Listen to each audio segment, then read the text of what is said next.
Hello everyone, this is Harpratik signing. Welcome back to my channel. This week has been very important for the real estate. Two major things happens in real estate in this week. The first major thing happened is the lawsuit settlement by National Association of Realtors, and the second one was the Fed's meeting where they decided to keep the interest rates steady and decided not to lower them at this point. Let's talk about the elephant in the room first, the NAR lawsuit settlement, which has completely shaken the real estate industry. According to these multiple lawsuits, there have been allegations on NAR that they have been keeping the real estate commissions artificially high. So if you have sold or purchased a home recently or anytime in past few years, you must have known the 6% standard commission rate. So the way how market works was the seller had to pay around 5 to 6% commission to the seller agent, and then seller agent used to split a part of his commission with the buyer agent. Basically, seller has been responsible for the both side of the commission. So there have been allegations that because of this practice, the home prices has been increasing a lot, and there has been no transparency in these commissions, and therefore it has been become affordability issues for the consumers. If this gonna make the affordability better or not, that we will discuss in the video later on. But first, let's discuss what exactly was happening. So as we discuss how the commissions have been working so far, but as per these lawsuits, it's been said that the commissions have been artificially inflated, that it's not required to pay realtors this much money to buy or sell their homes. 5 to 6% commission standardized has been made artificially by the NAR, but it wasn't supposed to be this way, but NAR has somehow made it. And now, being in the business and has been on the both sides where I have represented buyers and sellers, I can let you know what I think about this lawsuit. So did real estate agents deserve 6% commission? The answer is yes and no. It completely depends on what kind of property are you getting into. Few property takes really a lot of effort to sell, where listing agent spends a lot of time, money and energy in selling this property. But if we talk about few years ago, like couple of years ago, when there were crazy multiple offers and every property was getting like 30-40 offers and it was a piece of cake to sell it, at that time it didn't really make sense to get a 6% commission. And the crazy part is the commissions have always been negotiable. They were never any standard like it's gonna be 5 or 6%. That was a market average, but if sellers wanted, they could have negotiated that commission. And the second thing is, seller agents were never keeping the 6% in their pockets, so they usually share half of their commission with the buyer's agent. And it has been going through a long time. So when they were saying the agents were keeping 6%, that is not completely accurate, because you are only keeping 3% in your pocket and then sharing the rest with the other agents or whatever the split has been.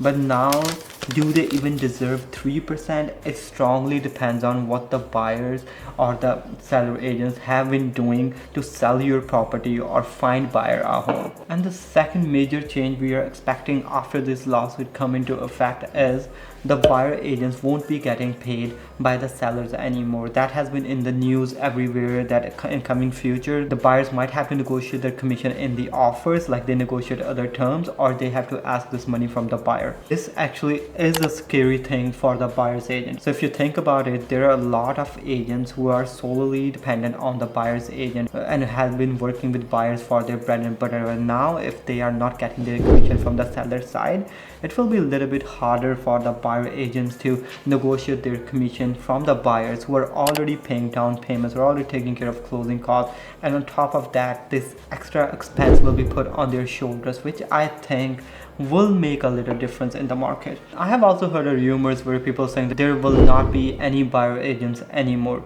I strongly feel like it's not gonna be possible. The reason being is the listing agent has his duties towards the seller and to sell the house in best of interest of his seller. So even if you want to work directly with the seller agent, you have to keep this in mind, that he is not on your side, he is on the seller side.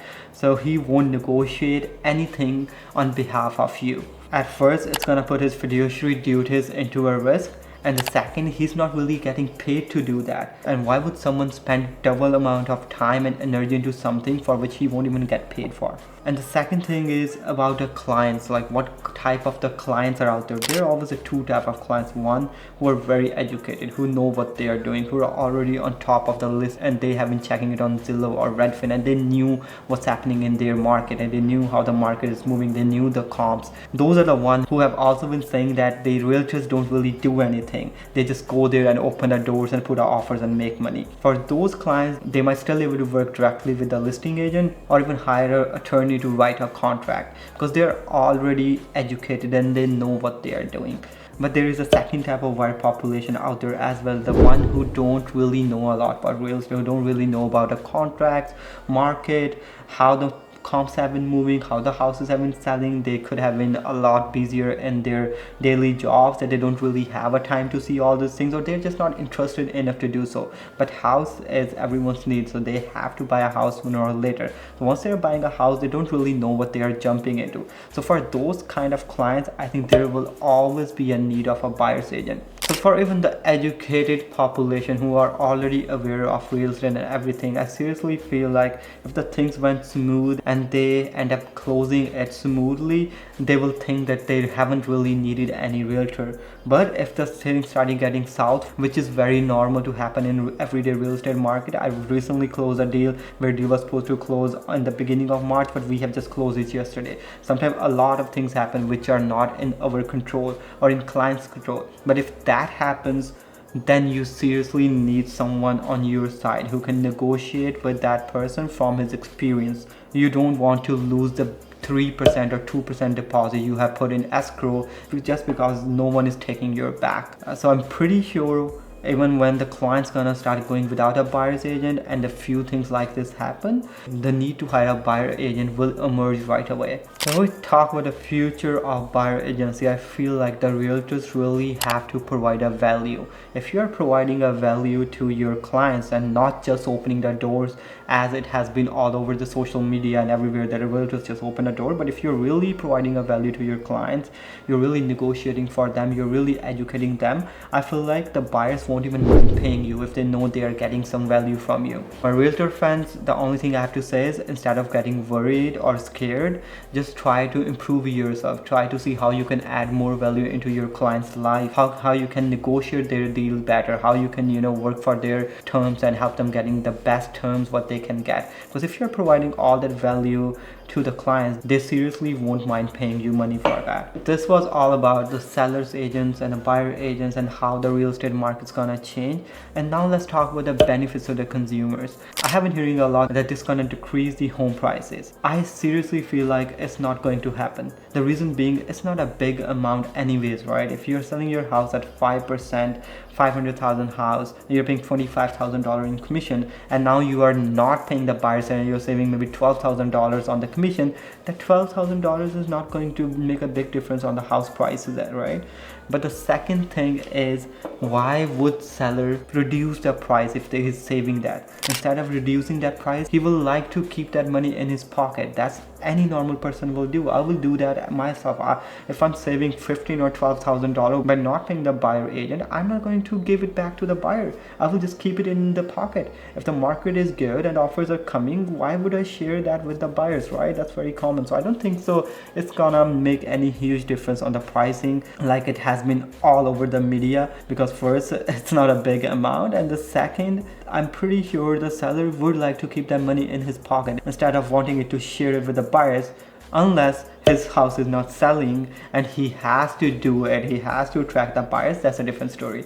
So now let's conclude how the future of the real estate is gonna look like. I feel like it's going to add another trouble to buyers' plate, as they are already suffering from higher interest rates, less inventory, and now if they have to pay their buyer's agent, it's gonna be an extra expense on their plate and will also make affordability difficult for them.